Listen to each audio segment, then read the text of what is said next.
sur ma chaîne. Aujourd'hui c'est un petit tuto pour réaliser donc ce bonnet. Il est comme ceci, je ne sais pas si vous voyez bien. Donc voilà, il est réalisable en toute taille, donc notamment enfant et adulte. Et donc il a une petite ouverture donc au milieu, comme ça. Donc là de l'extérieur il est comme ceci. Et si on veut, on peut y glisser ses cheveux, notamment pour les petites filles si elles ont les cheveux longs et qu'elles veulent les faire ressortir de leur petit bonnet. Donc je trouve que c'est très mignon. Pour le réaliser, c'est à nous. Alors pour réaliser ce petit bonnet, il n'y a rien de sorcier, il nous faut un rectangle. Alors, moi j'utilise du tissu élastique ou stretch parce que va falloir l'enfiler par la tête et il faut que ce soit assez confortable. Donc voilà, là ça c'est un jacquard élastique que j'utilise.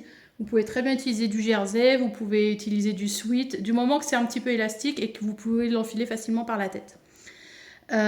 Donc il nous faut, ce qu'on va faire, c'est on prend un mètre ruban et on mesure le tour de sa tête. Alors moi je vais le réaliser pour ma fille parce que c'est plus facile pour le cadrage d'avoir un rectangle plus petit, mais vous pouvez aussi le réaliser pour un adulte. Je vais vous donner les deux tailles, enfant et adulte, comme ça vous allez voir. Donc là on prend le tour de sa tête et on retire 2 cm. Et on obtient donc cette largeur qui est là. Et en termes de longueur de tissu, alors pour un enfant, moi j'utilise 55 cm et pour un adulte, j'utilise 60 cm. Donc pour par exemple ma fille qui a un tour de tête de 52 cm, j'utilise donc la largeur va faire 50 et la longueur hauteur va faire 55.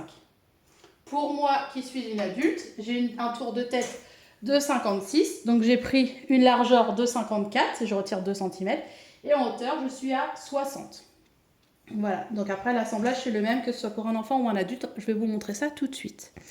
Alors, rien de sorcier, on prend notre tissu, on vient le positionner comme ceci, hop, endroit contre endroit.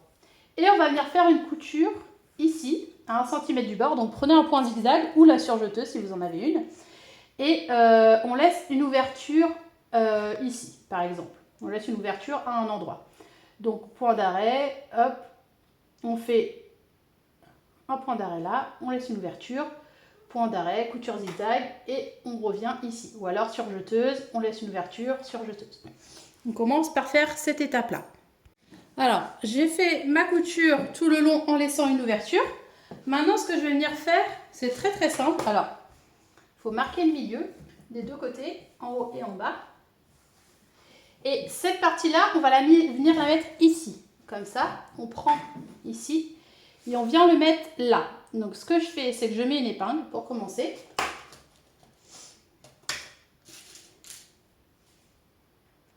Je vais mettre une épingle pour commencer. Cette partie-là, hop, on vient la mettre ici, comme ça. Et le but, alors, c'est de prendre la partie extérieure, qui est là. Les deux tissus qui sont à l'intérieur, on essaye de les rentrer un maximum.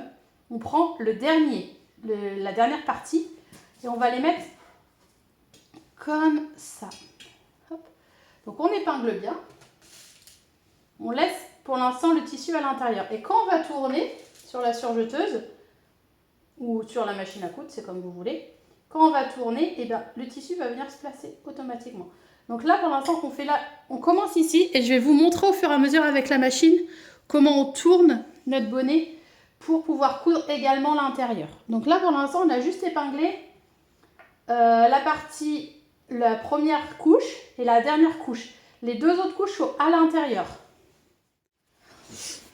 Donc, on se retrouve avec ça, donc comme je vous ai montré tout à l'heure. Maintenant, ce qu'on va faire, c'est venir l'assembler. Alors, moi, je le fais à la surjeteuse. Vous pouvez très bien le faire au point zigzag, si vous n'avez pas de surjeteuse. Alors, on part d'ici.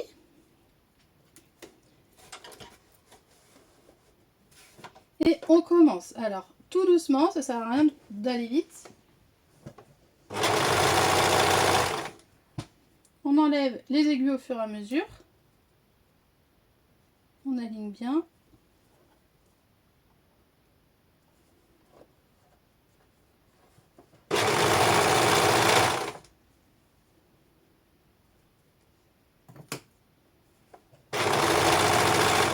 Et quand on se retrouve au bout, tout ce qu'on a à faire, c'est venir prendre les autres tissus et on tire.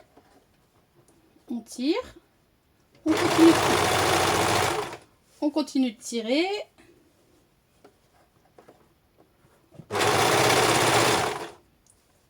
À chaque fois, on continue de tirer.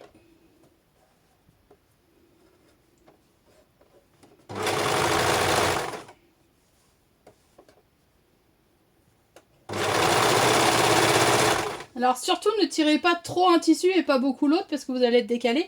Faut vraiment pas tirer. Vous positionnez votre tissu et vous le laissez se placer. Et le but c'est de faire tout le tour et de se retrouver à la couture initiale, là où on a commencé tout à l'heure.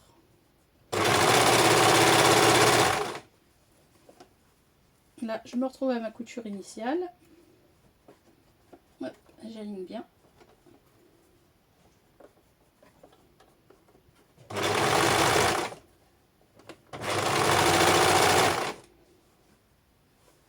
Je refais toujours un petit tour. Hop. Un peu plus loin.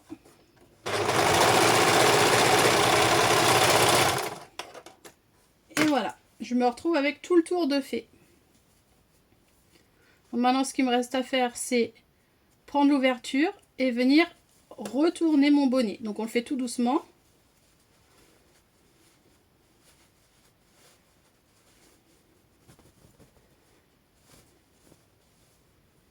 Hop. Là, de ce côté, on aligne bien les coutures ici.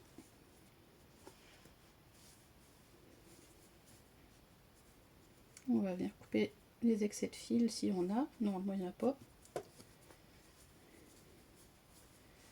Et on se retrouve avec ça. Donc évidemment, on va venir recoudre ici. Alors moi, je viens faire une couture invisible. On se retrouve tout de suite. Donc voilà, j'ai fait ma couture invisible. Et on se retrouve avec ce petit bonnet là. Alors je trouve qu'il est vachement sympa. Je vais le mettre et on se retrouve... je vais vous montrer ce que ça donne. En haut, il est comme ça. Il y a un petit trou si on veut mettre nos cheveux. Ou alors, on le laisse fermer. Et puis, ça fait un style un peu à la Bob Marley, je trouve. Voilà. Bon, je vais le mettre et puis je vous montre ça tout de suite. Donc voilà. Alors là, c'est la version adulte que j'ai fait. Je me retrouve avec ce bonnet. Avec ça comme ça à l'arrière. Voilà. Ça prend un petit peu. Je trouve que il est vachement sympa. Il est très facile à faire en plus. Bon, là, j'ai mis mes cheveux dedans à l'extérieur. Parce que moi j'ai une grosse tête donc je trouve qu'avec les cheveux extérieurs c'est plus joli. Mais on peut aussi faire comme ça. Alors attendez, je vous montre. C'est fait vite fait, je suis pas allée au coiffeur. Mais en fait, hop, on peut, vu qu'il y a un trou, on peut mettre nos cheveux à l'intérieur comme ça derrière. Donc je trouve que c'est vachement bien. J'aime bien, aussi bien pour les petites filles que les adultes. Même les garçons, on peut leur faire parce que du coup ils sont pas obligés de mettre les cheveux dedans, mais ça fait un style assez sympa si on le fait en uni aussi. Voilà, j'espère que ce petit tuto vous a plu. N'hésitez pas à mettre des pouces bleus, vous pouvez laisser des commentaires aussi. Je vous fais plein de gros bisous et je vous dis à très vite. Gros bisous!